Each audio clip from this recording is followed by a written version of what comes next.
Communauté missionnaire chrétienne internationale. La communauté missionnaire chrétienne internationale est un mouvement spirituel. Un mouvement spirituel est un mouvement que Dieu amène à l'existence par le Saint-Esprit pour un but précis. Ce but demeure aussi longtemps que le Saint-Esprit le dirige et le coordonne en toute liberté.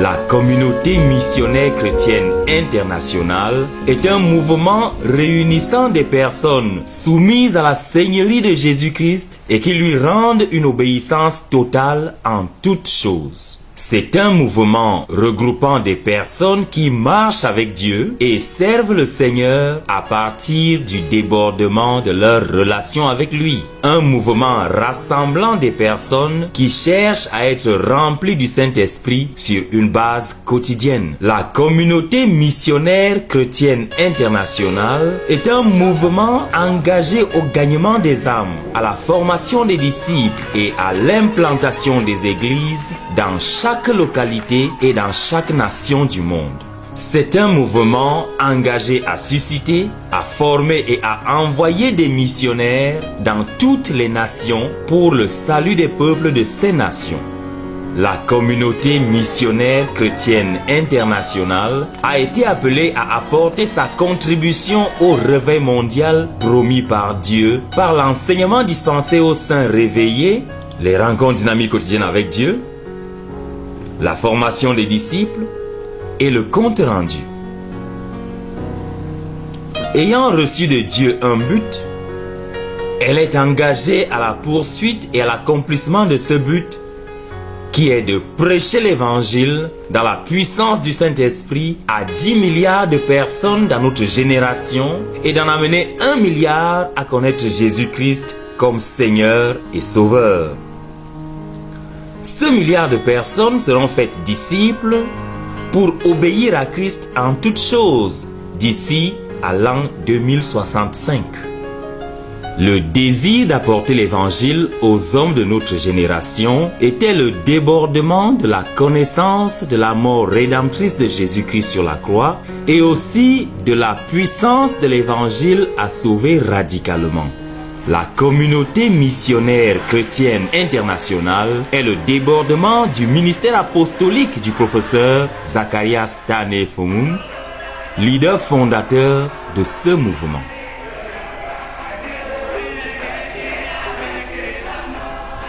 Qui était le professeur Zacharias Tanefomum? Le professeur Zacharias Tanefomum était le leader fondateur de la communauté missionnaire chrétienne internationale. Il était professeur de chimie organique à l'université de Yaoundé 1 et titulaire du Doctor of Science décerné par l'université de Durham en Grande-Bretagne.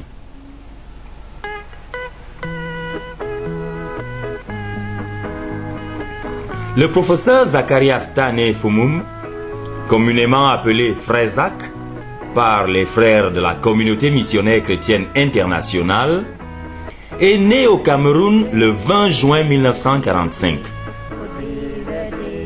Il reçut Jésus-Christ comme son Seigneur et Sauveur personnel le 13 juin 1956, après avoir lu un traité intitulé « Quelqu'un est mort pour toi ».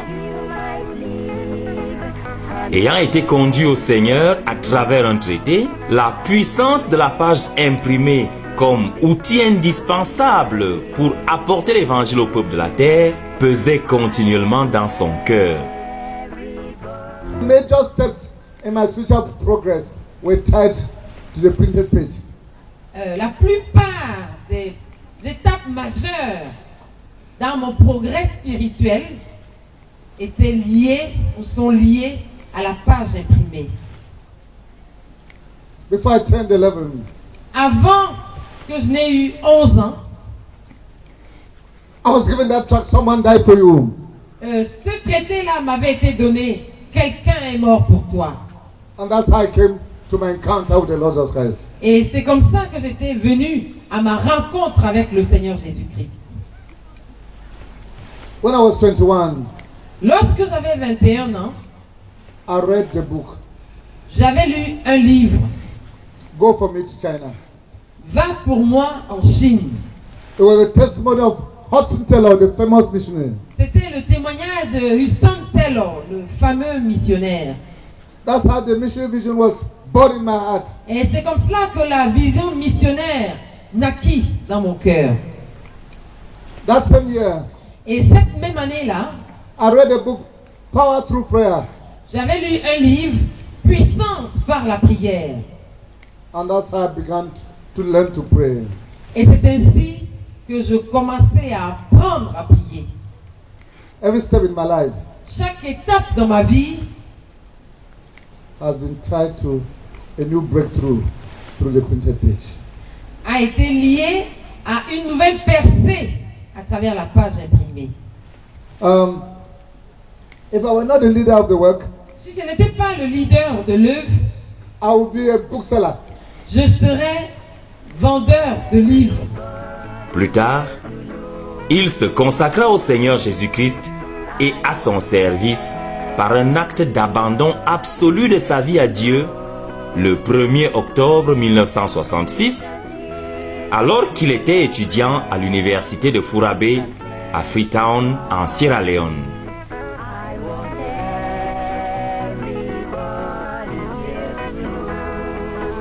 C'est après cette expérience d'abandon absolu à Dieu qu'il commença à aimer profondément le Seigneur et à avoir un fardeau pour les âmes périssantes des hommes.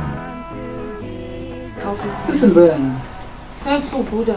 if somebody goes to hell Wenn jemand in die Hölle geht and cries from hell, und von der Hölle schreit, I'm in hell because Zafom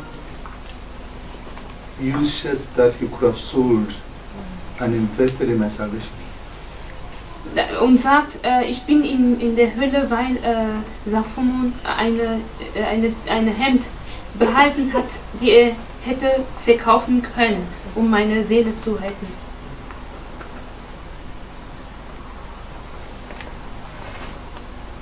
This is my only pair of shoes, Ich habe nur ein paar, also diese Paar Schuhe.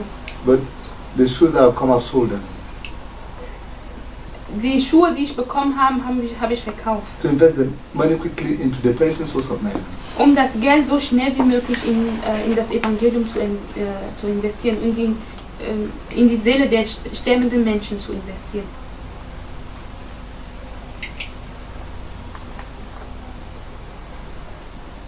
Listen, brother, if someone allowed you to go to hell, Hör zu, Geschwister, wenn jemand dir erlaubt, in die Hölle zu gehen, so that the gospel never reached you, also indem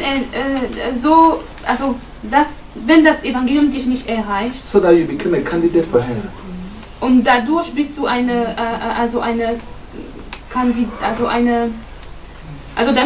damit bist du in der Hölle gegangen, also deshalb bist du in der Hölle gegangen. what will you think of that person? Was würdest du von diesem jemand dann denken? Says, I love Jesus so much that he allowed you to go to hell. Würdest du denn sagen, ich habe Jesus so sehr geliebt, dass er dich in der Hölle geschickt hat? Because he was eating according to his rank. Weil der hat gegessen nach seiner Sozialklasse, also Dressing according to his rank. sich angezogen nach, entsprechend seiner Sozialklasse, also seine Sozialzugehörigkeit. So that you go to hell. Und so bist du in der Hölle gegangen. Is that right? Ist das richtig?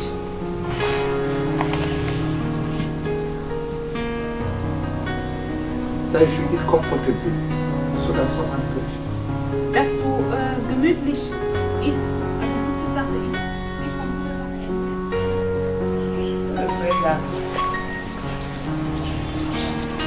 J'ai prié pour lui pendant 3 mois, en 1963, sans le connaître.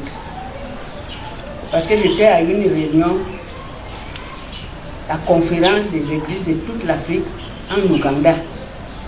Et j'ai trouvé le pays très beau. Et les étudiants étaient engagés à proclamer l'évangile. Nos étudiants camerounais, quand ils allaient en Europe, ils revenaient incrédules. Et j'étais très impressionné de voir des étudiants qui étaient des pasteurs, des enseignants de la parole. Et j'ai fait là-bas en Ouganda 3 mois. Je priais, Seigneur, envoie un Camerounais ici, à l'université de Makerere. Je suis sûr que si un Camerounais vient ici, il va rentrer avec quelque chose au Cameroun.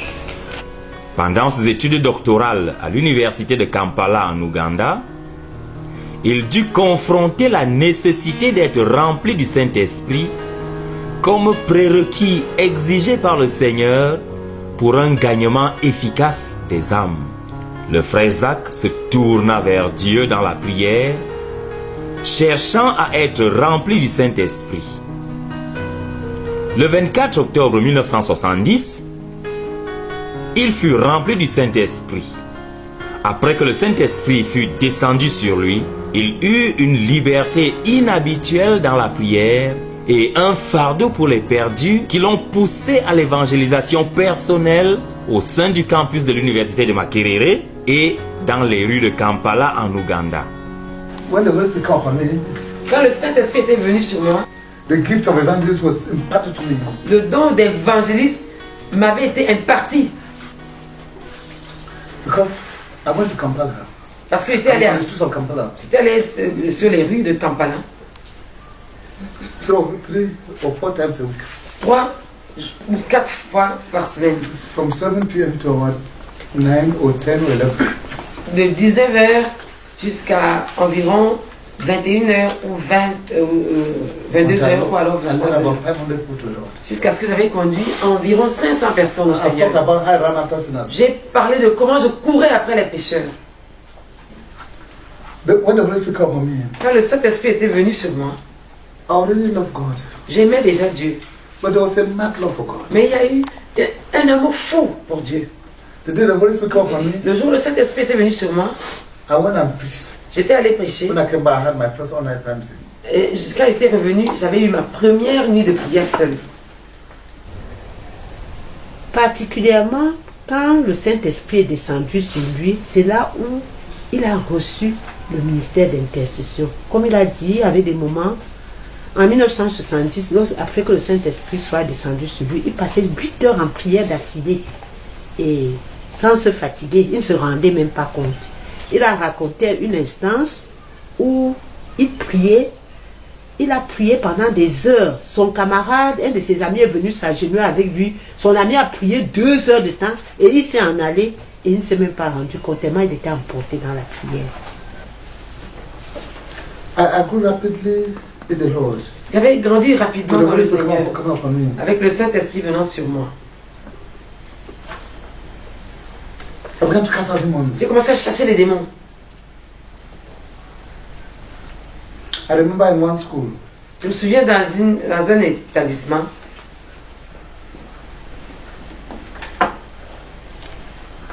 one of the believers, because we had Christian groups in the schools, parce que nous avions des groupes chrétiens dans les établissements. he went on holiday. Un des croyants était allé en vacances The father took him and sacrificed a goat et son père l'avait pris et avait sacrifié une chèvre so that he'll be intelligent. pour qu'il soit intelligent. Came back to the school mad. Il était revenu à l'école étant fou.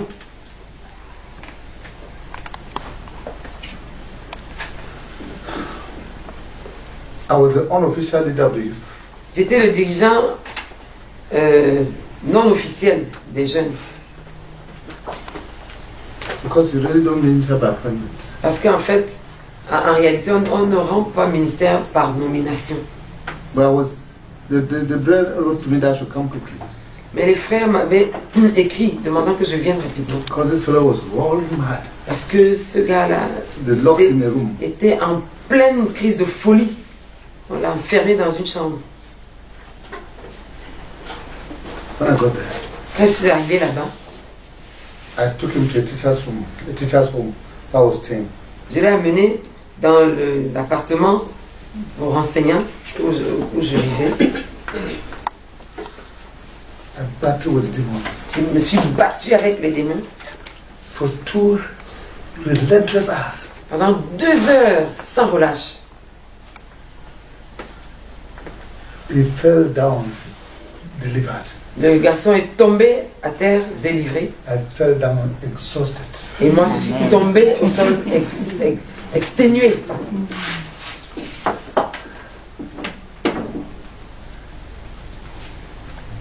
I began to hunger for God. J'ai commencé à avoir faim de And Dieu. the ministry grew. Et le ministère a grandi. Depuis lors, il s'est déversé sans retenue dans le service de Dieu jusqu'à ce qu'il s'en aille pour être avec le Seigneur en 2009. Le 3 mai 1975 à Kampala en Ouganda, après l'obtention d'un doctorat PhD en chimie organique, le frère Zach devait revenir au Cameroun. L'évêque Festus Kivengere de la communauté anglicane pria pour lui, l'envoyant en mission pour aller prêcher l'évangile au Cameroun. Il fut ainsi mis à part comme missionnaire au Cameroun et envoyé avec les paroles prophétiques suivantes prononcées par l'évêque. Seigneur, lorsque le frère Zach arrivera au Cameroun, que chaque Camerounais lui dise, tu me dois Jésus. Le 11 mai 1975, le frère Zach quitta l'Ouganda et arriva à Yaoundé en tant qu'homme envoyé par Dieu, un missionnaire ayant pour mission de donner Jésus à tous les Camerounais. Le jour de son arrivée, il prêcha à une jeune femme qui, à l'époque, était élève professeur à l'école normale supérieure de Yaoundé au Cameroun, et la conduisit au Seigneur. Elle est demeurée dans la foi jusqu'à ce jour. Ce jour-là, dans la nuit, il écrivit un traité évangélique intitulé « Comment connaître Jésus-Christ ». Ceci devint son premier outil d'évangélisation. Dès ce jour-là, le ministère du frère Zach au Cameroun décolla.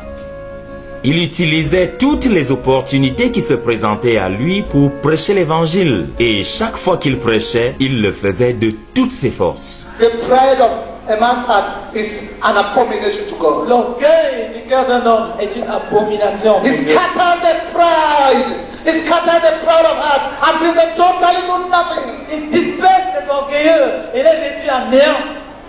Because the Lord Jesus Parce que le Seigneur Jésus cannot take residence. ne peut pas aller résider dans un cœur orgueilleux. Il prêcha à Yaoundé dans différentes dénominations, église baptiste, catholique, presbytérienne, et dans le reste du pays, d'une localité à l'autre. There was no time when Brother found that some program somewhere for soul winning was difficult, or some program somewhere for soul winning was costly, either to him or to him physically or financially. He had a passion for soul winning. Wherever there was possibility for Brother to go and preach the gospel, even if you get to the place and find out one person has organized for 10 people to gather or for 5 people to gather, Brother will pay the price to go there. If only one person will believe, he come back rejoicing.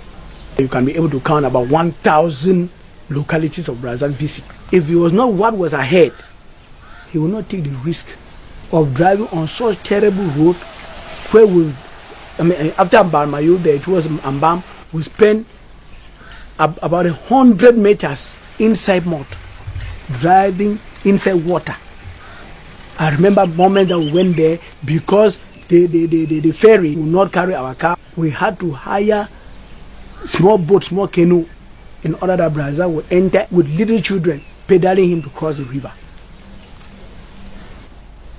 Au moment de son retour pour être avec le Seigneur en 2009, le frère Zach avait fait entre sa base de Yaoundé et le reste du Cameroun plus de 700 voyages missionnaires d'une durée variant d'1 jour à 3 semaines pour prêcher l'évangile et pour édifier les saints. Il avait prêché dans plus de 1000 localités au Cameroun, envoyé plus de 200 missionnaires nationaux dans plusieurs localités du pays et implanté plus de 1300 églises dans les diverses provinces administratives du Cameroun. C'était à l'époque où l'œuvre commençait au Cameroun. Donc le frère Zach allait dans les villes voisines du pays pour implanter les églises.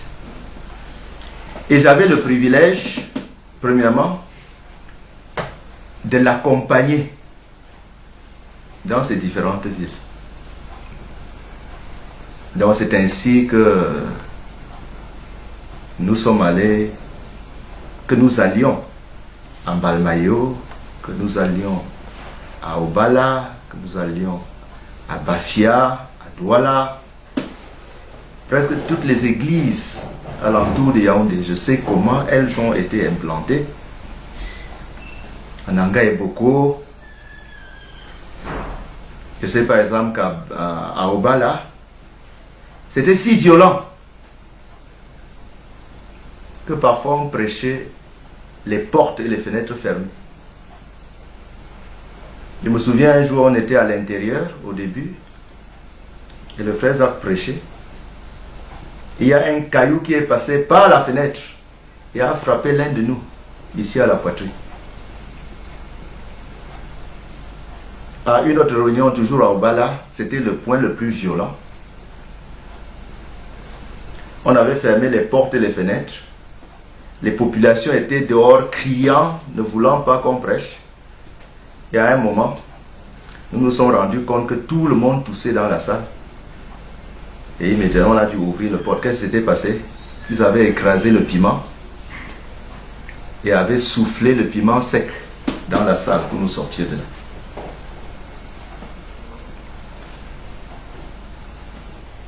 Dans sa base de Yaoundé, il implanta et bâtit avec ses couvriers une méga église qui, à son départ en 2009, avait atteint un effectif stable d'environ 12 000 membres.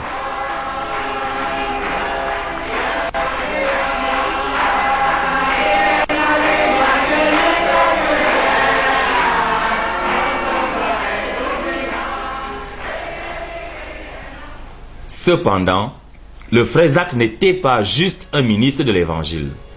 Il était aussi un mari et un père. En tant que mari et père, il prenait soin des siens, tout en étant aimant, tendre et strict. Il traitait chaque enfant d'une manière spéciale et veillait à bien pourvoir aux besoins de sa famille.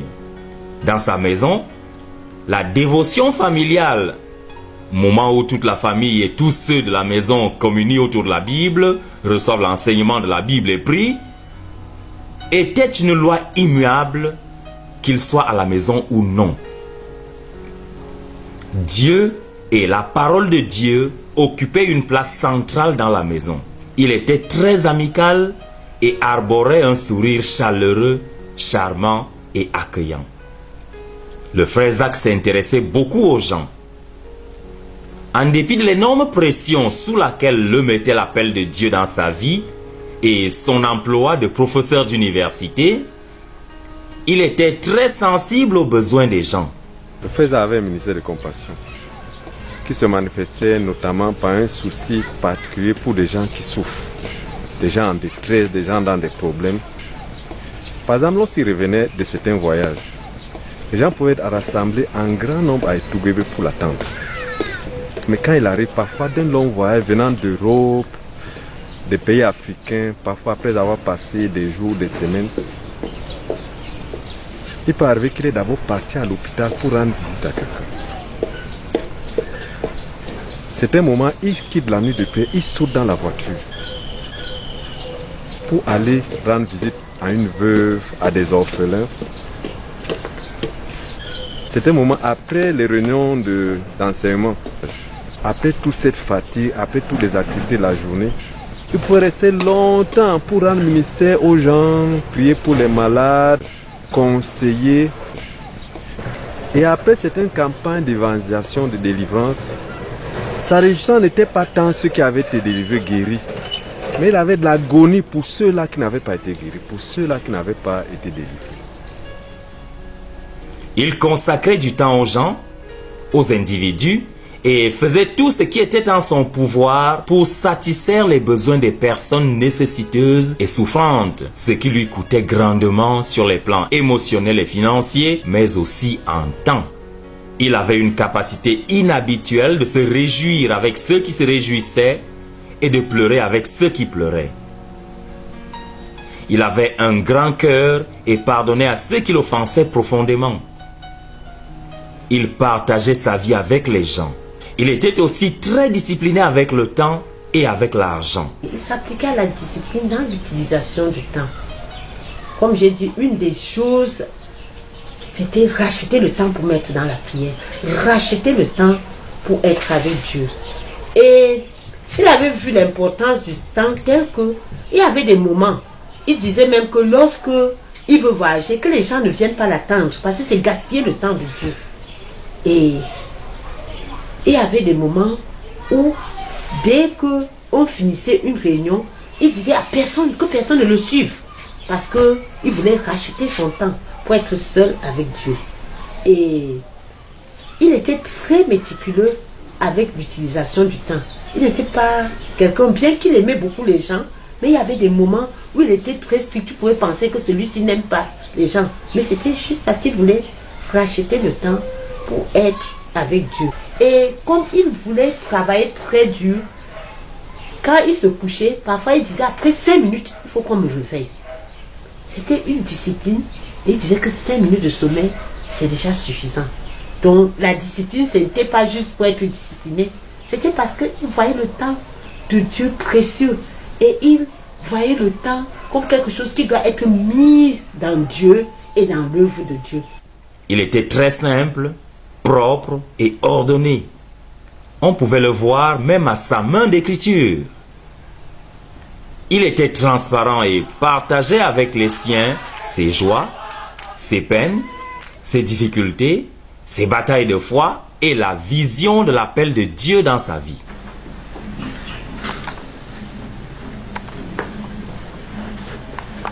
Since 1970, depuis 1970, I've never been the same. je n'ai jamais été le même.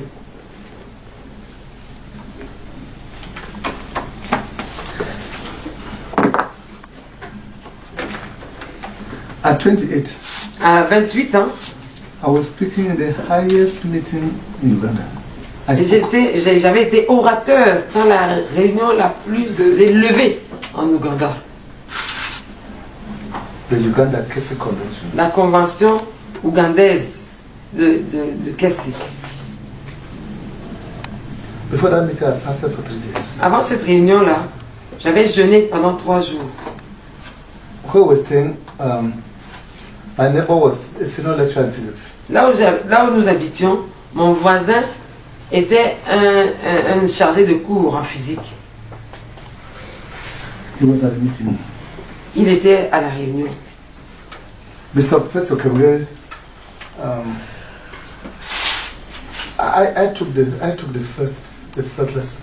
I took the first message. J'avais pris le premier message. Mr. Professor Kemgere, he was the leading speaker of Uganda for 20 years. Et l'évêque Festo Kibengere, qui était le dirigeant de l'Afrique, de l'Ouganda pendant 20 ans, et de l'Afrique de l'Est pendant 20 ans, avait pris le message suivant.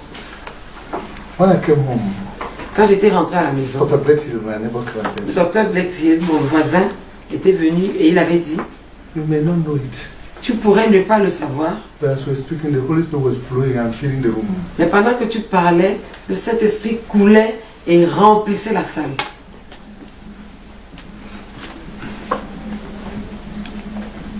Some weekends, certains week-ends, at 5 p.m., à 17h, I'll be 300 kilometers from Kampala. J'étais à 300 km de Kampala. J'avais une voiture. J'étais en train de conduire pour rentrer à la maison. Ayant prêché là-bas pendant tout le week-end.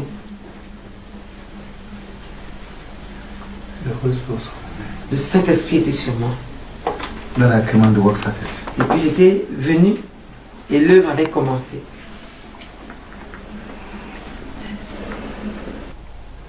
Ainsi, il était un modèle et un véritable bâtisseur d'hommes utiles à Dieu et aux intérêts de Dieu. On peut le voir à travers la multitude de dirigeants qu'il a formés et dont certains sont restés avec lui comme co-ouvriers, tandis que d'autres sont allés fonder leur propre ministère. Son cœur paternel demeurait ouvert à ceux qui s'éloignaient de Dieu. Il n'abandonnait jamais personne, mais les portait tous dans son cœur, priait pour eux, les aimait et les réprimandait pour s'assurer qu'ils reviennent à Dieu et vivent. Il formait des disciples pour le Seigneur Jésus. Il était un amoureux ardent et passionné du Seigneur Jésus et donnait tout au Seigneur. Il ne refusait rien ni personne au Seigneur. Il aimait le Seigneur et considérait son service au Seigneur comme son plus grand privilège de ce côté-ci de l'éternité. Chaque jour, il suppliait le Seigneur de lui accorder le privilège de le servir. Le service du frère Zach au Seigneur était le débordement de son amour et de sa profonde gratitude envers Dieu. Il n'avait jamais considéré les exigences de l'appel de Dieu dans sa vie comme un sacrifice, mais plutôt comme un sujet de joie. C'était une personne joyeuse et pleine de paix, ayant en Dieu une foi d'enfant. Tout ce que Dieu l'appelait à faire, il savait qu'il devait le faire. Et même s'il échouait à maintes reprises, il n'abandonnait jamais. Il essayait encore et encore et encore. Il n'abandonnait jamais une chose que Dieu lui avait accordé de voir. Le frère Zach jouissait de la vie. Il mangeait sa nourriture et buvait de l'eau avec plaisir, les prenant comme des dons reçus de Dieu. Même dans ses moments de détente, il enseignait la parole de Dieu et traitait des problèmes de la vie. Tout ce qu'il faisait, il le faisait de tout son être. Il aimait le Seigneur et travaillait très dur. C'était un homme saint. S'il pouvait littéralement battre sur quelqu'un, il le ferait à cause du péché, à cause d'une piteuse marche avec le Seigneur ou à cause de la paresse. Il détestait le péché parce qu'il voyait la douleur que le péché causait au cœur de Dieu et son effet destructeur sur les individus. It's horrible. C'est horrible. It's horrible. C'est horrible. Every sin, tout péché, is a disaster beyond telling. C'est un désastre indicible. Every sin, tout péché, is a disaster beyond telling. C'est un désastre indicible. Because sin, parce que le péché, has only one target. A visé une seule chose. The heart of God. Le cœur de Dieu. Sin, le péché, has only one target. A un seul objectif. The heart of God. Le cœur de Dieu. The sinner, le pécheur, aims only at one thing. Il vise une seule chose. To pierce the heart of God. Transpercer le cœur de Dieu. Every sin, chaque péché, has only one objective. A un seul objectif. To pierce the heart of God. Poignarder le cœur de Dieu. You go to a lake of fire. Tu iras dans le lac de feu. Because you have caused pain to God's heart. Parce que tu as causé la douleur au cœur de Dieu. You go to a lake of fire. Tu iras dans le lac de feu. Because you have caused pain to God's heart. Parce que tu as causé la douleur au cœur de Dieu. God has decided. Dieu a décidé. That those who cause pain to his heart. Que ceux qui causent la douleur à son cœur. Burn in hell forever. Brûleront en enfer pour toujours.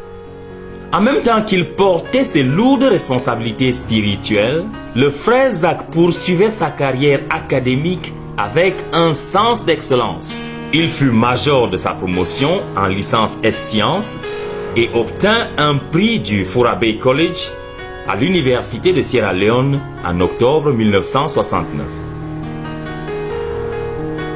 Ses recherches en chimie organique furent sanctionnées par l'obtention d'un doctorat PhD à l'université de Makerere en octobre 1973.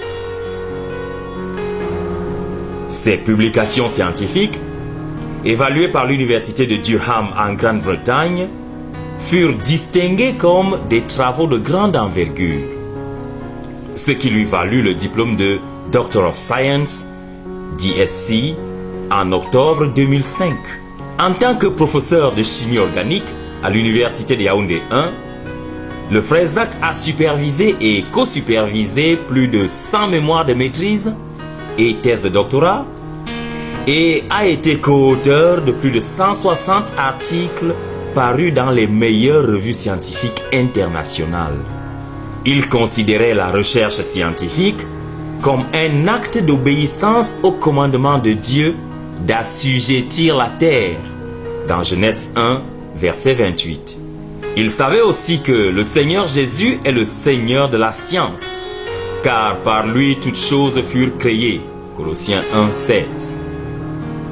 Il fit du Seigneur Jésus le directeur de son laboratoire de recherche, tandis que lui, professeur Fomum, prenait le rang de directeur adjoint. Il attribua son succès scientifique au leadership du Seigneur Jésus. Et tout ce qu'il a fait en science, tous ses projets de recherche, tous ses résultats scientifiques, tout ce qu'il a accompli, il a consacré cela, y compris sa thèse de DSc au Seigneur Jésus-Christ. Donc nous suivons ces traces et la vision qu'il avait de la recherche. Et il nous a donné l'ordre de produire des résultats exceptionnels pour porter le nom du Seigneur Jésus-Christ à la vie de la science. Il y avait cependant une chose remarquable dans la vie du frère Zach. C'était sa vie de disciple du Seigneur Jésus. Il avait accepté et reçu le Seigneur Jésus comme son Seigneur et modèle. Pour lui, tout ce qui se trouve en Christ est final et doit être suivi. Pour le frère Zach, le modèle de la vie chrétienne et du service, c'est le Seigneur Jésus dans son être, dans son faire et dans son avoir. Sa vie quotidienne en tant que disciple du Seigneur Jésus-Christ était caractérisée par une marche quotidienne avec Dieu dans la prière, la lecture de la Bible, les rencontres dynamiques quotidiennes avec Dieu, la lecture de la littérature chrétienne et le revêtement du caractère de Christ.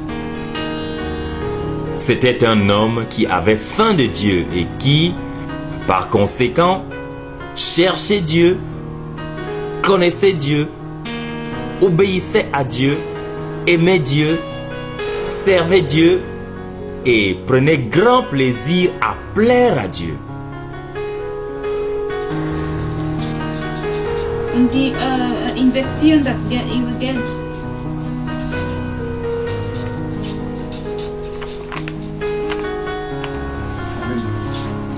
Um die Verlorenen zu gewinnen.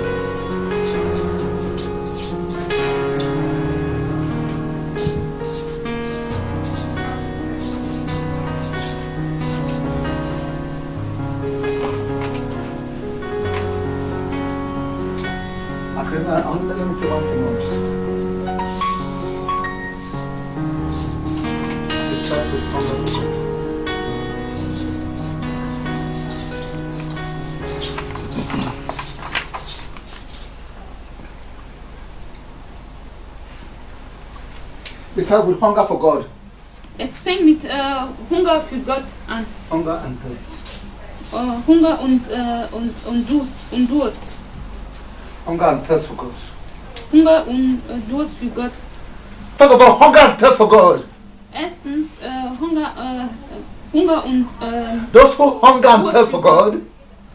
Diese, die Durst und Hunger haben, für Gott haben. As a hunger, they will begin to.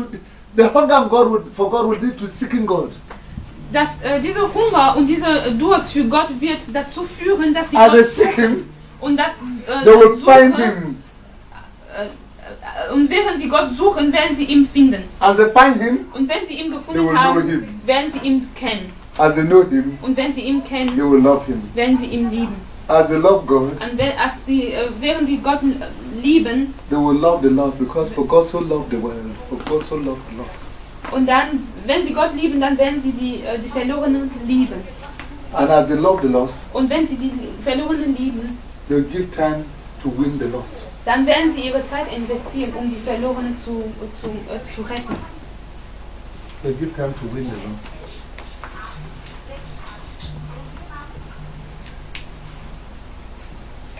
And as they love the Lord, Und während die Verlorenen, they invest their money to win the lost. während die Verlorenen lieben, werden sie ihr Geld da rein investieren, damit sie gerettet werden.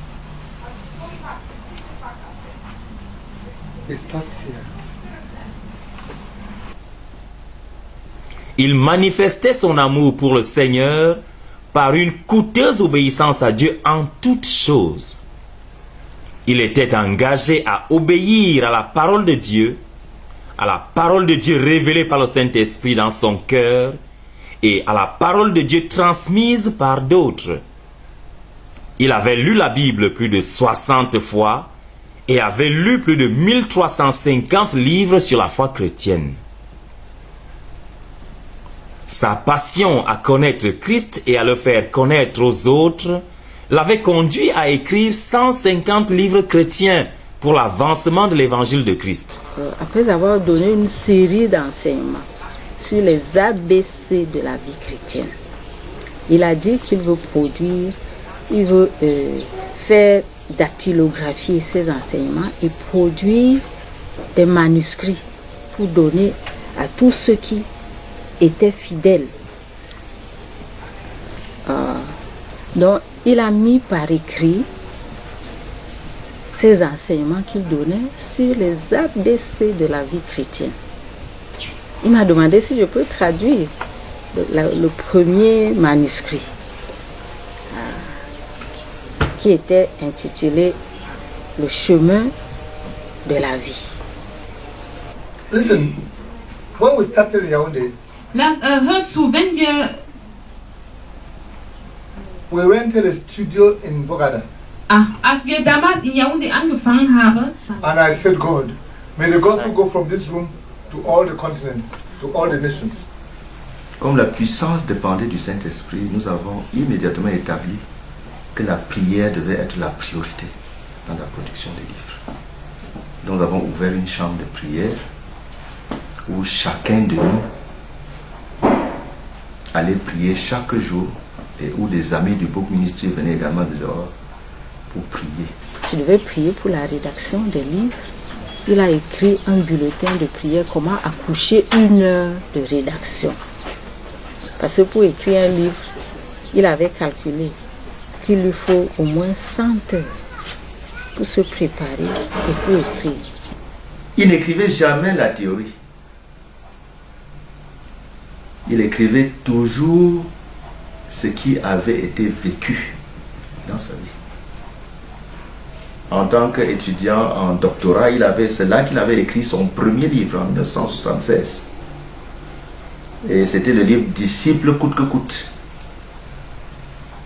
Donc quand vous voulez connaître la pensée originale du frère Zach, il faut lire ce livre, parce que c'est le tout premier livre qu'il a écrit. Et c'est un peu comme le résumé de tous les autres livres. 4 millions de ces livres, traduits en 11 langues, et 16 millions de traités évangéliques écrits par lui et traduits en 17 langues sont en circulation. Au début de l'édition de nos livres en 86, tous nos livres étaient distribués, toute la production était distribuée. On a envoyé des livres au Congo, au Togo, au Gabon, tous ceux qui demandaient nos livres, on les leur envoyait gratuitement et à nos frais. Et c'est pour ça que rapidement, nos livres ont pénétré beaucoup de pays. De telle manière que lorsque les missionnaires venaient, ils trouvaient déjà un terrain préparé. Il passait aussi entre 15 minutes et 6 heures par jour, seul avec Dieu, dans ce qu'il appelait rencontres dynamiques quotidiennes avec Dieu. Pendant ces moments, il lisait la parole de Dieu, il méditait, écoutait la voix de Dieu, entendait Dieu lui parler, mettait par écrit ce que Dieu lui disait et priait à propos. Il a enregistré plus de 18 000 rencontres dynamiques quotidiennes avec Dieu. Il considérait ces rencontres quotidiennes avec Dieu autour de sa parole comme la force déterminante de sa vie. À ces rencontres quotidiennes avec Dieu s'ajoutent plus de 60 périodes d'une durée de 3 à 21 jours qu'il appelait « retraite pour le progrès spirituel ». Pendant ces périodes, il se retirait seul pour chercher Dieu dans la prière et dans la parole. Ceci transforma lentement le frère Zach en un homme qui, au départ, avait faim de Dieu, ensuite en un homme qui avait faim et soif de Dieu, puis en un homme qui avait faim et soif et qui languissait après Dieu. Le cri intérieur incessant de son cœur était « Puissais-je avoir davantage Dieu ?» It has been a story Ça a été une histoire of an ever-growing hunger for God. d'une faim toujours croissante pour Dieu. People think that I love to preach. Les gens pensent que j'aime prêcher. Yes, I do. Oui, j'aime prêcher. But I prefer Mais je préfère to be left alone. qu'on me laisse seul My avec greatest Dieu. joy, my greatest joy Ma plus grande joie is to be alone. c'est d'être seul avec Dieu.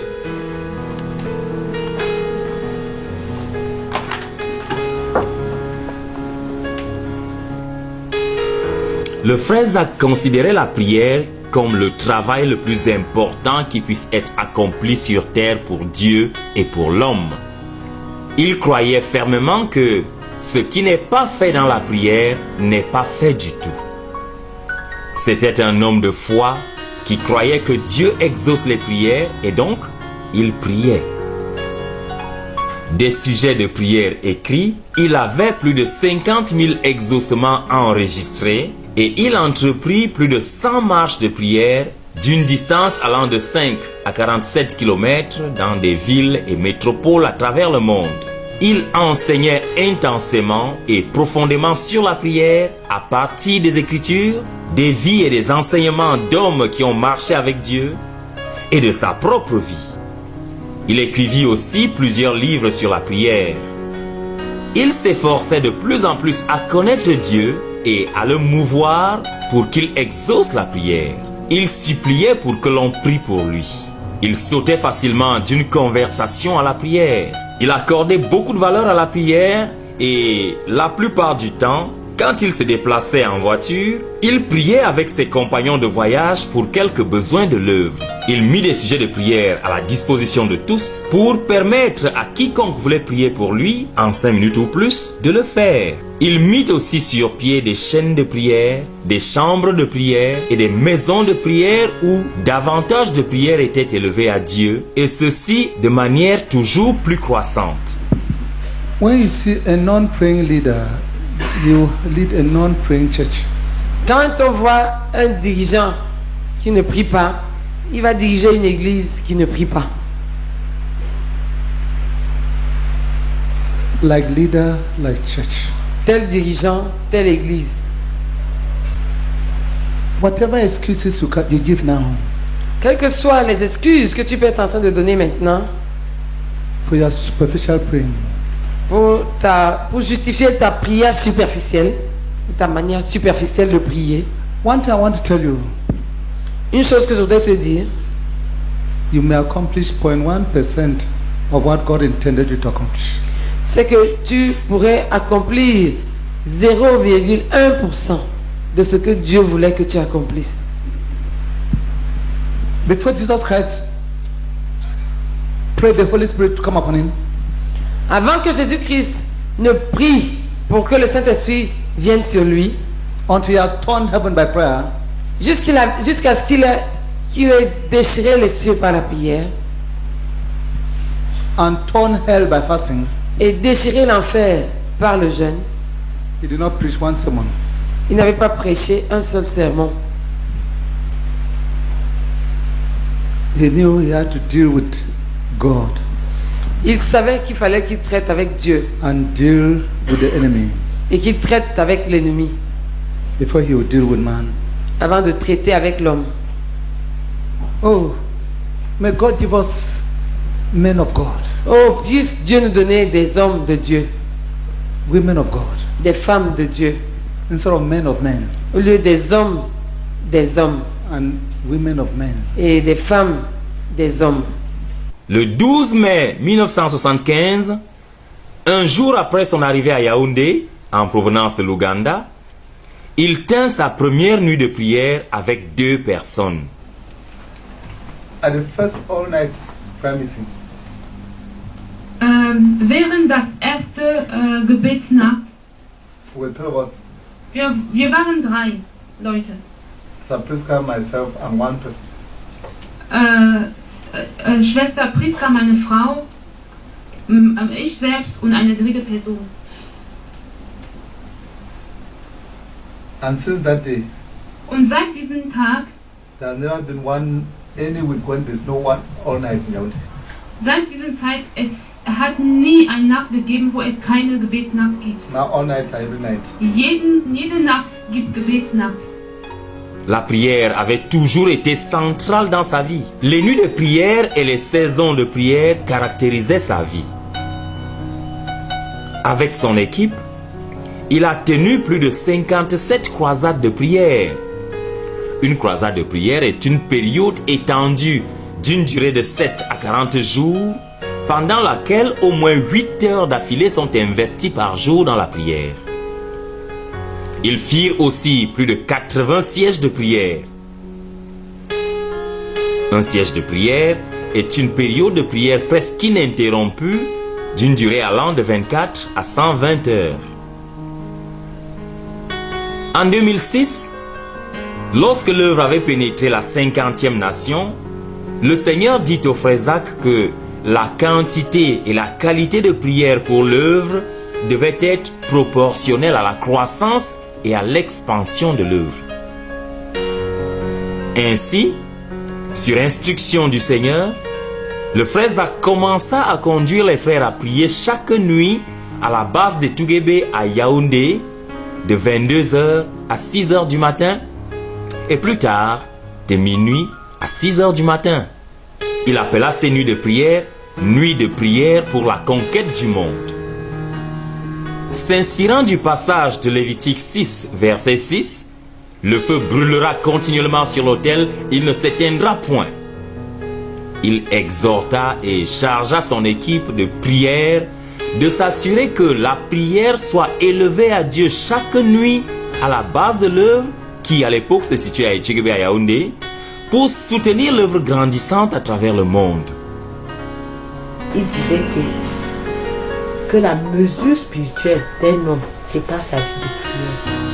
Et il disait que si quelqu'un a reçu quelque chose à faire pour le Seigneur et il ne prie pas, c'est que ce n'est pas, il n'a rien, c'est que ça ne peut pas être une œuvre de Dieu. Qu'une œuvre de Dieu est faite à partir de la prière et développée dans la prière et grandit dans la prière. Depuis lors, les nuits de prière pour la conquête du monde se sont fidèlement tenues jusqu'à ce jour, chaque nuit à Koumé où se situe le nouveau quartier général du ministère. Le frère Zach considérait aussi le jeûne comme l'une des armes majeures pour le combat spirituel chrétien.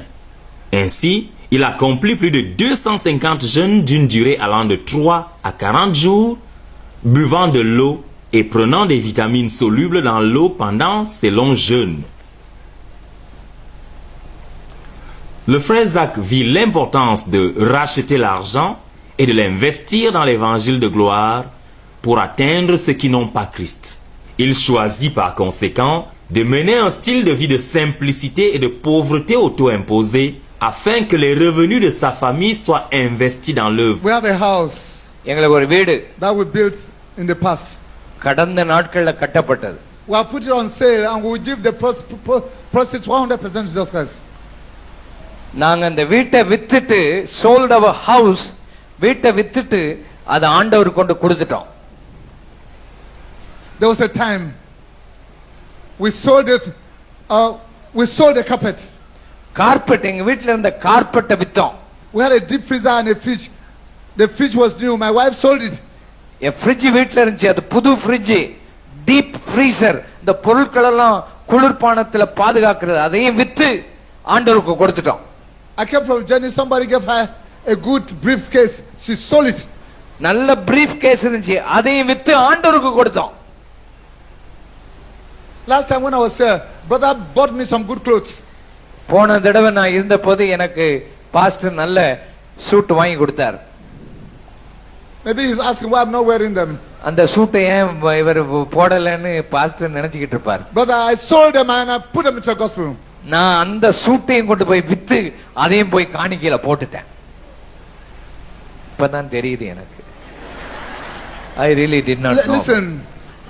Listen, brethren. நல்ல கவனி, நல்ல கவனி. The perishing souls of men, the perishing souls of men. So இந்த ஆத்மா இருக்குது, அழிஞ்சு போற ஆத்மா, அத பத்தி உனக்கு கவனம் இருந்தா அது செய்வா. I want to thank you a million times for honoring me and giving me good things. எனக்கு நல்ல பொருட்கள் எல்லாம் நீங்க கொடுத்து என்ன ஆனர் பண்றதுக்காக உங்களுக்கு மில்லியன் டைம் நன்றி சொல்றேன். ஆனா அது ஆண்டவருக்குரியது. He said, sell your possessions and give to the poor. நீ உனக்கு உள்ள சொத்து பொருள் எல்லாம் வித்து இயேசு இல்லாம இருக்கிறானே அவனுக்கு சுவிசேஷத்தை சொல்லு. Sell your possessions and give the gospel to those without the gospel. சுவிசேஷம் இல்லாதவனுக்கு சுவிசேஷம் சொல்லு. உன்கிட்ட இருக்கிற காசெல்லாம் செலவழிச்சு. Provide purses for yourselves that will not wear out. Son épouse et lui grandirent au point d'investir dans l'évangile 92,5% de leurs revenus de diverses sources, telles que les salaires, les allocations, les droits d'auteur, les dons en espèces. Il le faisait dans l'espoir que, pendant qu'il grandirait dans la connaissance et l'amour pour le Seigneur et pour les âmes perdues des hommes, il pourrait un jour investir 99% de leurs revenus dans l'évangile. Pour le frère Zach, l'investissement du tout d'un homme est le témoignage de l'amour de cet homme pour le Seigneur Jésus et pour ceux pour qui il mourut. Le seul moyen de conquérir le monde pour Christ est d'avoir une récompense éternelle au ciel. En 1977, le frère Zach alla en retraite au mont Fébé à Yaoundé au Cameroun, recherchant une fraîche rencontre avec le Seigneur. C'est dans ce lieu et à ce moment-là que le Seigneur lui apparut physiquement et l'appela à un ministère apostolique au-delà du Cameroun. Il lui donna pour mission d'implanter des églises à travers le monde. Voici un extrait de ce que le Seigneur lui dit. Je t'appelle à un ministère mondial de moisson avec pour but d'atteindre le monde entier avec l'évangile de Jésus-Christ et de t'assurer qu'1 milliard d'entre eux sont sauvés et faits disciples du Seigneur Jésus-Christ, lui obéissant en toutes choses selon ma parole. Demande-moi et je te donnerai les nations pour héritage, les extrémités de la terre pour possession. Tu les briseras avec une verge de fer, tu les briseras comme le vase d'un potier. Psaume 2, versets 8 à 9. C'est ainsi que la vision de la conquête du monde pour Christ vint à l'existence et que le ministère auquel Dieu avait appelé le frère Zach traversa les frontières du Cameroun pour atteindre le reste du monde. Après cette expérience, le Seigneur continua à se révéler au frère Zach à diverses périodes de sa vie et la vision de la conquête du monde pour Christ grandit et devint plus claire. C'est cette vision, transformée en des buts réalisables, qui définit son ministère et devint le fardeau central de sa vie.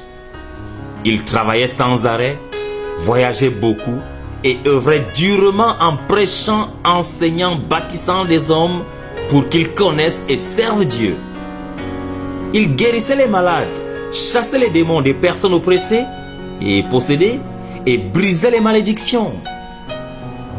Au moment de son retour pour être avec le Seigneur, il avait effectué plus de 500 voyages missionnaires d'une durée allant de 2 jours à 6 semaines de sa base de Yaoundé vers plus de 70 nations sur tous les 6 continents et envoyé plus de 200 missionnaires internationaux dans plusieurs nations sur tous les 6 continents. Il avait implanté des églises dans plus de 60 nations. C'est cette vision de la conquête du monde pour Christ et ce ministère auquel le Seigneur avait appelé le frère Zach qui sont devenus notre vision et notre ministère aujourd'hui.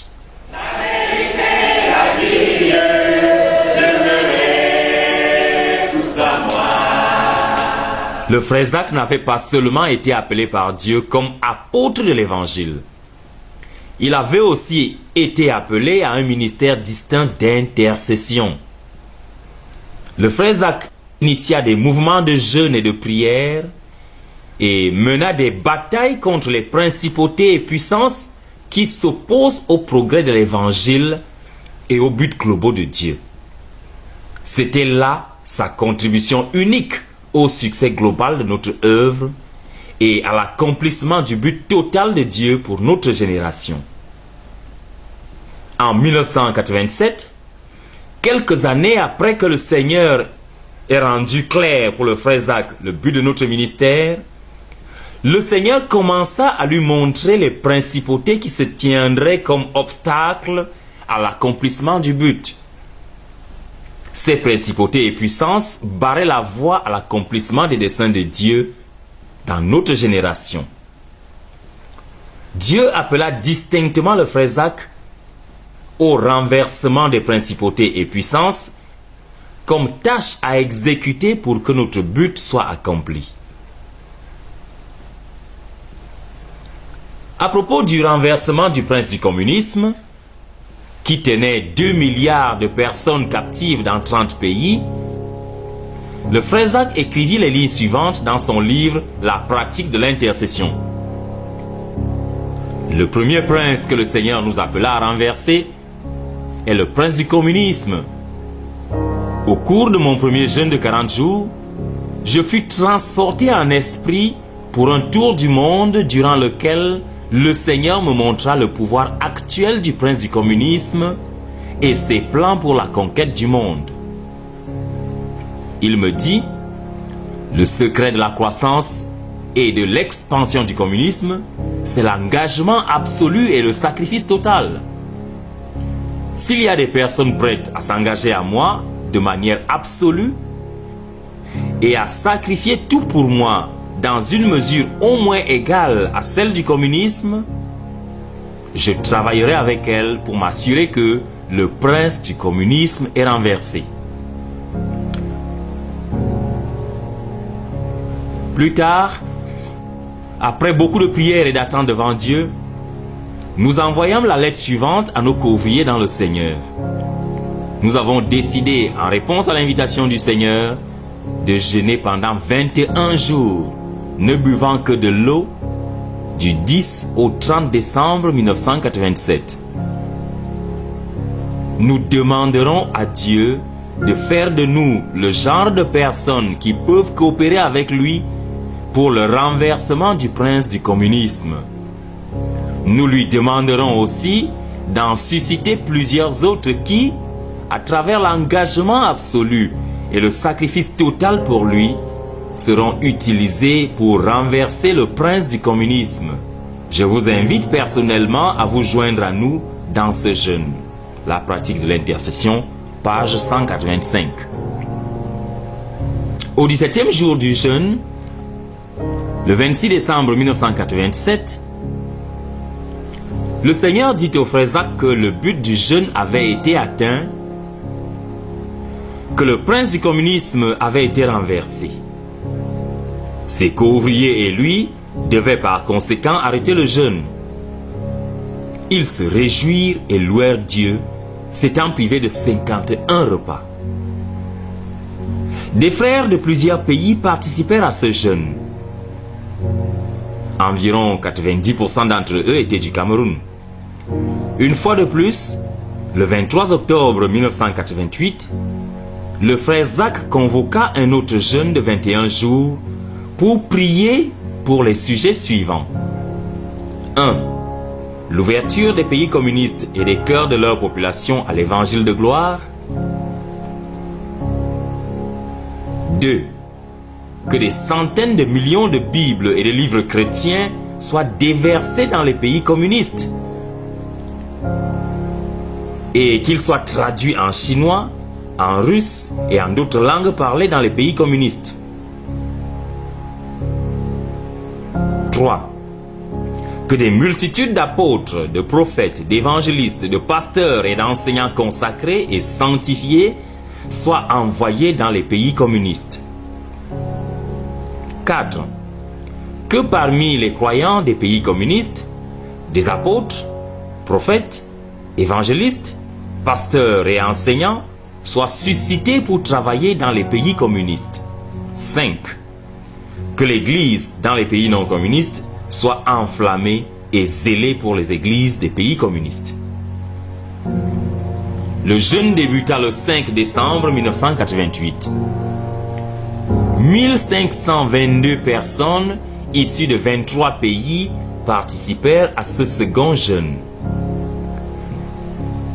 Ce fut un jeûne difficile pour lui.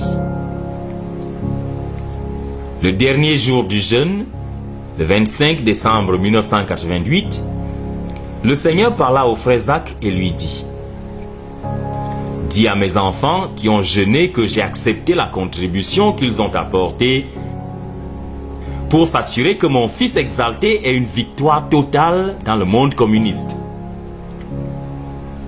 J'ai accepté leur jeûne. Je l'échange par une récompense dans mon royaume ce jour-là, chacun selon ce qu'il lui en a coûté. Tu continueras à t'emparer de ce que tu as conquis, mais tu le feras par la prière et la littérature envoyée dans les pays communistes, mais plus jamais à travers de longs jeûnes. » Après avoir reçu ce message d'encouragement du Seigneur, le frère Zach écrivit dans son livre intitulé « La pratique de l'intercession » ce dont il devint sûr. Il écrivit: « Le prince du communisme fut-il renversé? Il doit subsister dans plusieurs cœurs la question de savoir si oui ou non le prince du communisme a été renversé. Tout ce que nous disons, c'est que le Dieu qui nous appela à jeûner et à prier pour son renversement nous dit qu'il a été renversé. » C'était le 20 décembre 1987. Nous croyons avoir correctement entendu Dieu, que ce soit au sujet du jeûne ou au sujet de son résultat. Nous n'avons cependant pas besoin de nous défendre. Si Dieu nous a parlé et si nous l'avons entendu correctement, alors, à compter du 20 décembre 1987, il devrait y avoir des changements de grande envergure dans les pays communistes par rapport à leur attitude vis-à-vis, premièrement, du communisme, deuxièmement, de l'emprisonnement des croyants, troisièmement, de l'obstacle à l'entrée des Bibles et autres littératures chrétiennes, quatrièmement, du refus des libertés aux individus, et cinquièmement, de plusieurs autres changements. Si le prince du communisme était effectivement renversé, et si les croyants continuaient à se tenir à la brèche, alors des millions de personnes dans les pays communistes devraient se tourner vers le Seigneur Jésus-Christ dans quelques années à un taux phénoménal. Plusieurs dirigeants communistes devraient se départir, au moins en pratique, de l'approche communiste de la vie et rechercher une approche de la vie qui soit pieuse. Nous regardons à Dieu pour qu'il accomplisse sa parole à nous adresser. Amen. La pratique de l'intercession, pages 192 et 193. L'impact de ce jeûne fut ressenti dans le monde entier quelques mois seulement après la rupture, en ceci que le communisme s'effondra dans divers pays d'Europe centrale et orientale. L'évolution de la Pologne vers un gouvernement dans lequel les communistes sont une minorité et la contestation grandissante dans les États baltiques sont deux signes simples des changements sans précédent qui ont eu lieu en Europe de l'Est. Que penserait Lénine, le père du communisme mondial, en voyant le mouvement qu'il a inspiré commencer à s'écrouler de l'intérieur? Que ferait Joseph Staline s'il voyait le rideau de fer de l'Europe s'affaisser? Et qu'est-ce que cela impliquerait pour leurs successeurs si la Pologne formait un gouvernement non communiste? C'est ici la fin du système communiste en Europe. J'en suis sûr à 100%, je suis optimiste. L'Europe de l'Est, qui fut un bloc solide contrôlé par Moscou, ressemble plus aujourd'hui à un puzzle branlant dont les pièces seraient sorties de 3 boîtes différentes. La Hongrie et la Pologne sont sur le point d'adopter le multipartisme. La Tchécoslovaquie et l'Allemagne de l'Est abritent des poches de résistance malgré les tentatives faites par le gouvernement pour les écraser. Ce n'est qu'en Roumanie et en Bulgarie, où l'on vit encore à l'ombre du stalinisme, qu'il n'y a pas de dissidence significative. Je pense que nous évoluons vers des guerres, quelque chose qu'on n'avait jamais vu avant. C'est-à-dire que nous avons vu la transition des régimes totalitaires vers des démocraties libérales. De telles transitions n'ont jamais eu lieu dans un système communiste. Ce fut une révolution.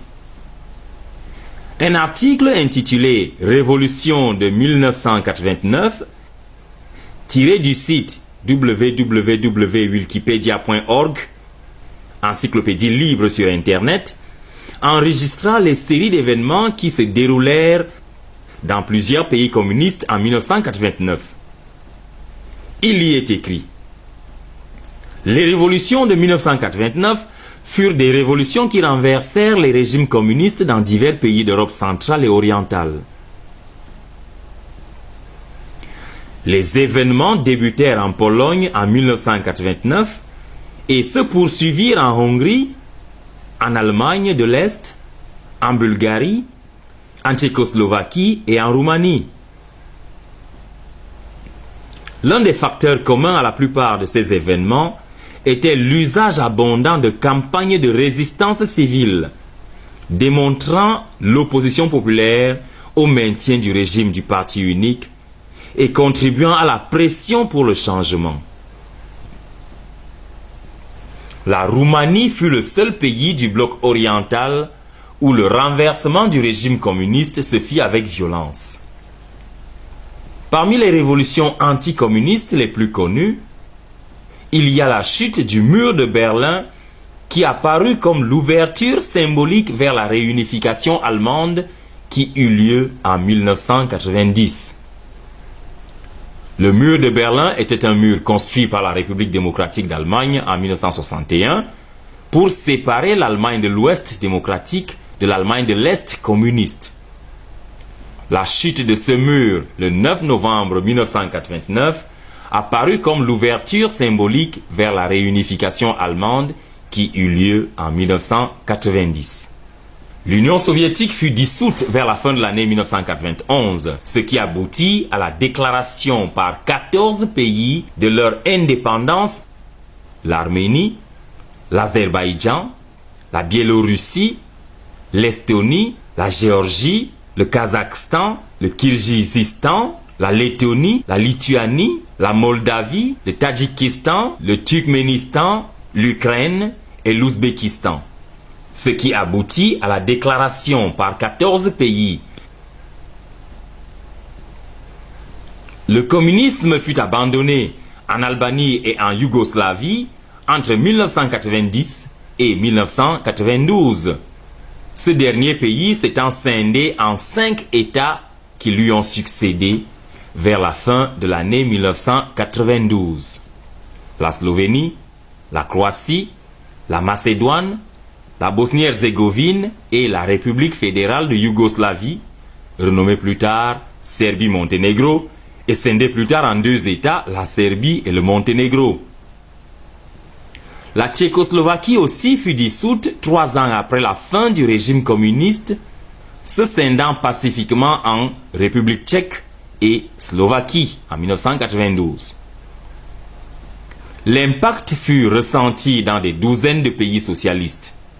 Le communisme fut abandonné dans des pays tels que le Cambodge, l'Éthiopie, la Mongolie et le Yémen du Sud. L'effondrement du communisme a amené les commentateurs à déclarer la fin de la guerre froide. La Voix des martyrs, ministère dédié à l'assistance de l'Église persécutée à travers le monde, écrivit aussi un article intitulé 40 ans de ministère dans son site internet www.persécution.com.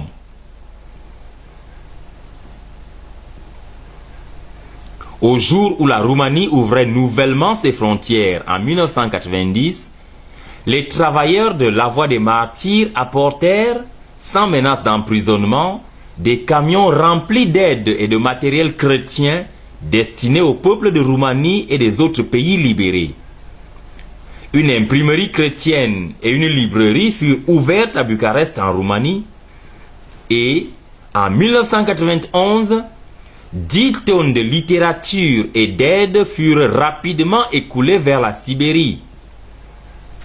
En 1992 aussi, la Voix des martyrs ouvrit une librairie chrétienne à Moscou et distribua plus d'1 million d'exemplaires du Nouveau Testament illustré aux enfants d'Albanie, de Roumanie, de Moldavie, de Russie, d'Ukraine et de Bulgarie. En l'espace de 4 ans, la plupart des requêtes élevées à Dieu durant les jeûnes de 1987 et 1988 avaient déjà été exaucées. Le communisme était en train d'être abandonné dans la plupart des pays communistes et de nouvelles réformes politiques étaient entreprises.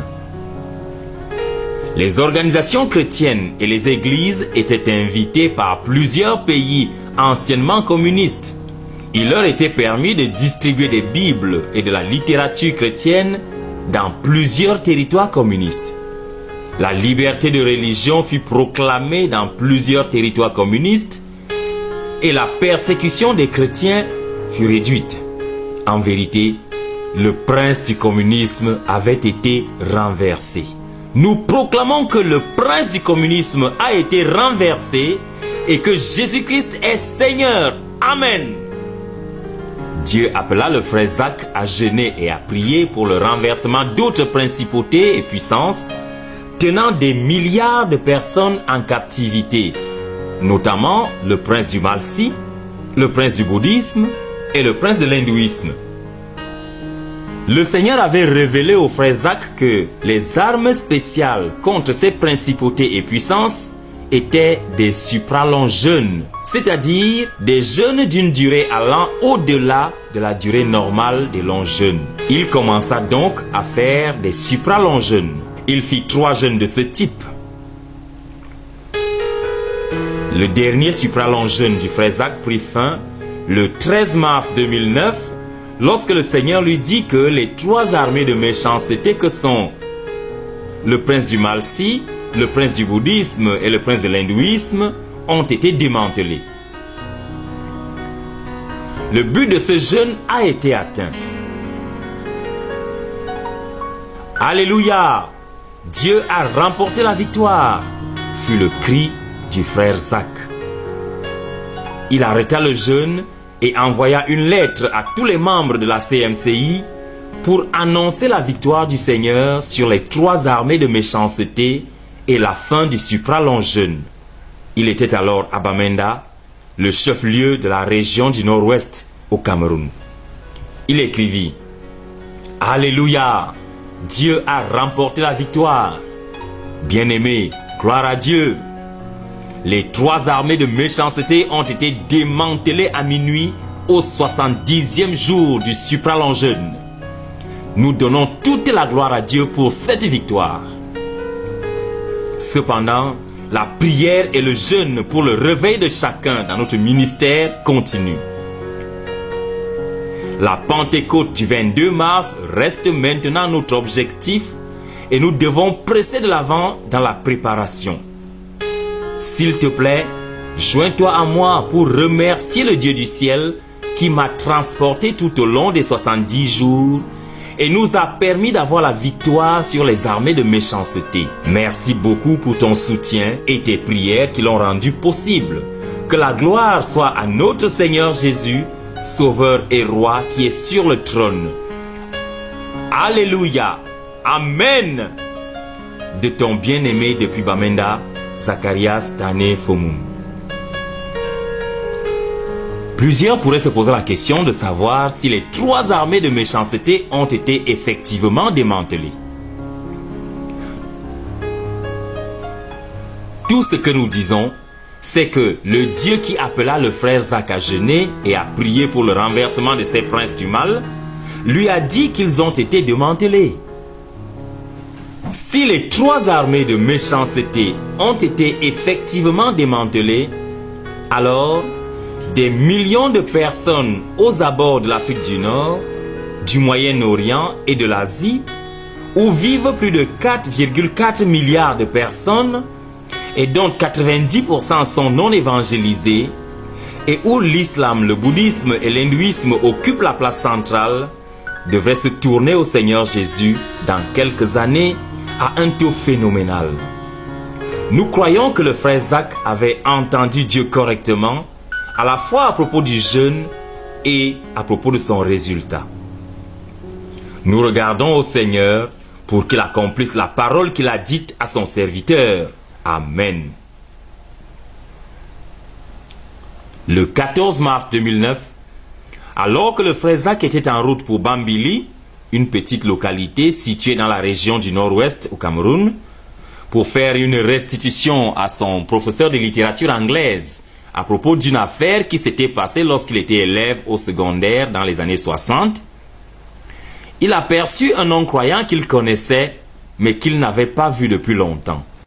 On the 14th of March 2009, just after Brother Zach has proclaimed the victory over the 3 hosts of wickedness,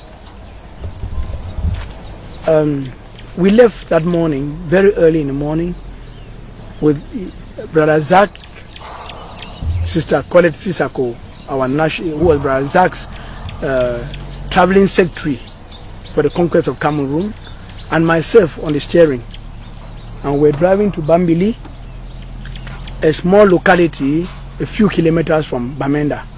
Actually, we're going to Kas Bambili, the school where Brother Zach passed through between 1965. And I was going there because the Lord had asked him to go and see one of his lecturers who was still there and to carry a certain restitution or some repentance. Since that this period of time, Brother was period of fasting and overthrow of the host, Brother was dealing with everything stayed in his life. That was one of the points, one of the reasons why we're going on that trip. About 1 kilometer from Bamenda, it occurred as usual that he would pick a phone and want to call, and he actually started talking with Brother Theodore and to say, who was missionary in Nigeria then. He spoke with him from that point, talking about the ministry in Cameroon, the north of Cameroon, and the spread of the work in Cameroon, out of Cameroon and other places. And we drove until, while they were on the phone, until we got to the Bambui junction and passed, going towards Bambili. When we were close to where they call the 3 corner, that was when they stopped their conversation. When we got to the 3 corner and took the road, the street that they call Long Street, the street going to Kas Bambili, just a few meters from the junction, I perceived one of our former ministers who was walking on foot, conversing with somebody and going towards the junction we had just passed. And I mentioned to Brother Zach that this, I called the name and said, this minister is the one passing on the other way. And as I called the name and mentioned to Brother Zach, he immediately said, he's his classmate. That I should clear the car. He would like to greet him. He has not seen him for so long.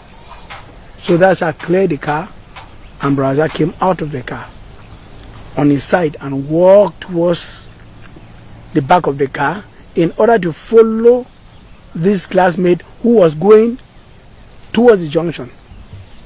I also came out of the car, locked the car to follow Brother Zach. But as I walked towards the car myself, he had gone a distance from the car. As I was walking towards him, and he found I locked he heard I locked the car. I think so. As he heard me lock the car, he turned towards me, and as I was coming towards him, I saw his hand raised to the sky, and he was looking to the sky. All he did was, as his face looked at me, he called Israel. That's all I knew. He called Israel, and as I answered Daddy, I found him like going, and he was face looking in the air. He was going on his knees. I'm the one who came close to him and held him down. And as I took him down, I considered that was the end, because he said no other thing. And I got him into the car. With the help of the people who were passing around me, we got him into the car, and Cordet Sisako, who was with us, realizing that I had gone down with Daddy Isaac, started shouting and praying in tongues. And we got him into the car along with Colette, with the people who came help us, and we rushed Brother Isaac to the hospital, which was very, very close. About 5 minutes, 10 minutes, we were already with the medical staff. And as we got there, the first medical staff we met confirmed immediately to us, this man is no more with us. And the medical doctor of the district, who was also in his residence right there, came immediately and confirmed also that he had gone. He was no more alive. I made a phone call immediately to our brethren, our provincial leader of the Northwest, who also came with our brother, who is a medical doctor, Dr. Yota, and he came and immediately consulted Brazak and confirmed to us that Brazak was no more with us. He was certain that Brazak had gone.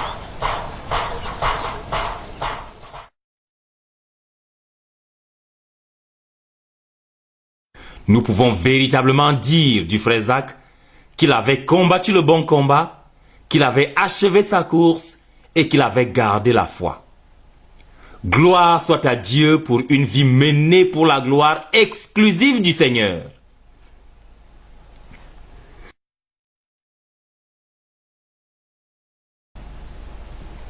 Au cours des 12 dernières années de la vie du frère Zach sur la terre, Dieu avait mis dans son cœur le fardeau pour le réveil de tous les membres de la communauté missionnaire chrétienne internationale. Il le fit parce que les croyants de la CMCI en avaient besoin, et aussi parce que Dieu avait dit au frère Zach qu'il y aurait pour tout le corps de Christ un réveil qui déchirerait le ciel, secouerait la terre et glorifierait Christ. Et que lorsque ce réveil viendra, les croyants se tourneront vers les frères de la CMCI pour apprendre à pratiquer les rencontres dynamiques quotidiennes avec Dieu, les comptes rendus et la formation des disciples que le Seigneur a distinctement enseigné à la communauté de la CMCI comme moyen de préserver un réveil.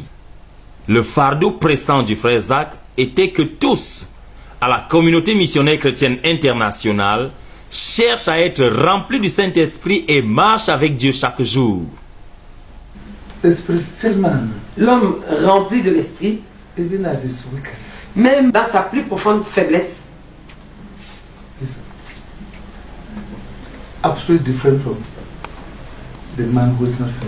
est absolument différent de l'homme qui n'est pas rempli du Saint-Esprit. Il y a une différence dans la profondeur, dans la largeur, dans le contenu.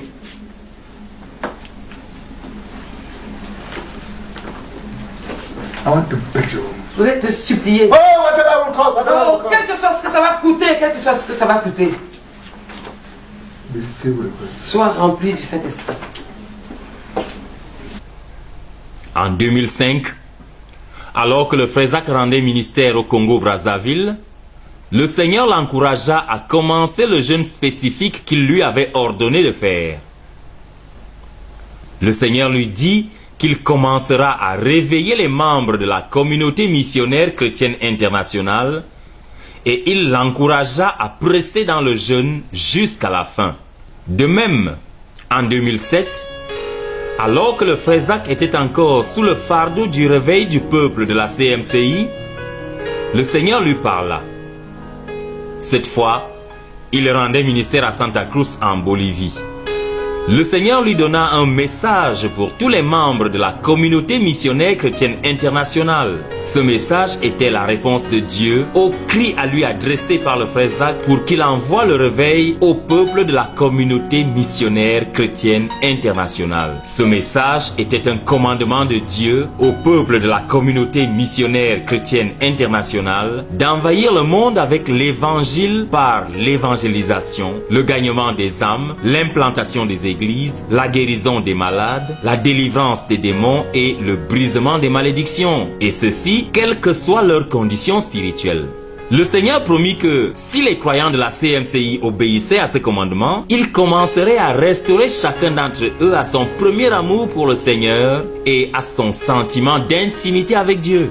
Le Seigneur dit de manière particulièrement claire dans ce message que cet appel à une saison spéciale d'évangélisation, de gagnement des âmes, d'implantation des églises, de guérison des malades, de délivrance des démons et de brisement des malédictions était le moyen qu'il avait choisi pour restaurer le peuple de la communauté missionnaire chrétienne internationale à son premier amour pour Dieu et sa méthode pour apporter la croissance en nombre désiré.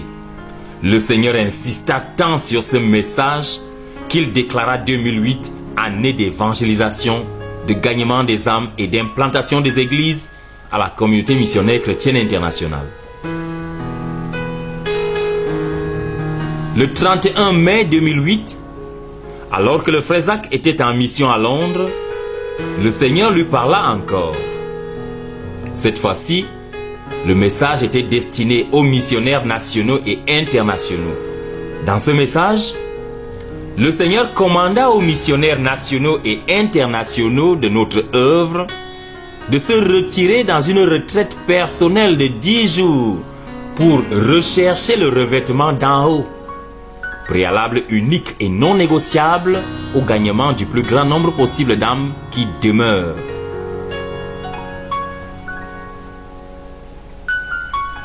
L'année 2008 s'écoula rapidement pendant que les frères œuvraient pour obéir au message de Santa Cruz. Le 21 décembre 2008, alors que le frère Zach était à Bertois, il eut un message spécial de la part du Seigneur. Le Seigneur lui dit que l'année 2009 serait l'année du réveil dans la communauté missionnaire chrétienne internationale. Chaque croyant devrait retourner à son premier amour pour le Seigneur en déracinant les choses et les attitudes qui barrent la voie au Saint-Esprit dans son cœur et en devenant fidèle à être disciple du Seigneur Jésus, priant seul, ayant ses rencontres dynamiques quotidiennes avec Dieu, lisant la Bible, lisant la littérature chrétienne, prenant des retraites pour le progrès spirituel, priant avec les autres, donnant à Dieu, jeûnant, gagnant des âmes, faisant des disciples pour Christ, rendant compte, étant un membre fidèle de l'église locale, servant le Seigneur dans le domaine de son appel dans sa vie, vivant au centre de la volonté de Dieu en toutes choses et faisant tout pour la gloire exclusive du Seigneur Jésus. Le frère Zach portait continuellement le fardeau pour le réveil de tous les membres de la communauté missionnaire chrétienne internationale jusqu'au moment où il s'en alla pour être avec le Seigneur.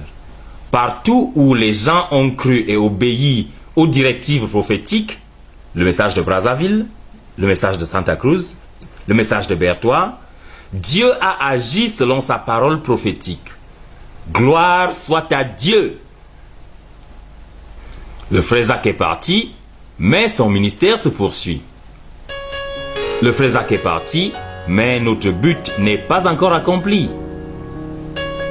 Le frère Zach est parti, mais notre œuvre n'est pas encore achevée. Le frère Zach est parti, mais ne nous a pas laissés sans héritage. Il nous a laissé le Seigneur Jésus-Christ comme notre modèle. Il nous a laissé le témoignage de la vie qu'il a menée devant nous. Il nous a laissé un grand dépôt de prières et de jeûnes stocké pour nous dans la banque du ciel. Il nous a laissé des messages prophétiques et une feuille de route pour notre ministère. Il nous a laissé des hommes qu'il a bâtis pour poursuivre le ministère. Il nous a laissé une vision globale et un but à poursuivre et à accomplir. Et plus important encore, il nous a laissé ce qu'il avait abondamment acquis et dont nous avons désespérément besoin, c'est-à-dire Dieu. Nous avons par conséquent tout ce dont nous avons besoin pour accomplir notre vision, atteindre notre but et achever notre œuvre à la gloire exclusive du Seigneur. Gloire soit à Dieu pour le don du frère Zach à nous, au corps de Christ et au monde. Gloire soit à Dieu pour la qualité de vie qu'il a menée et la qualité de travail qu'il a accompli lorsqu'il était sur la terre. Gloire soit à Dieu pour l'impact global de son ministère. Gloire soit à Dieu pour tous ses desseins liés à notre ministère.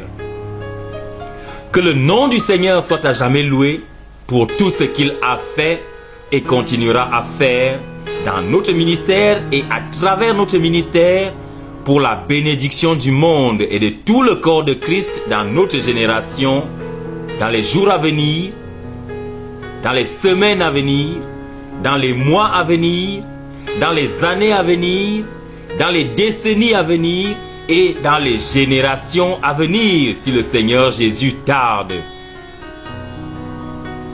Gloire à Dieu!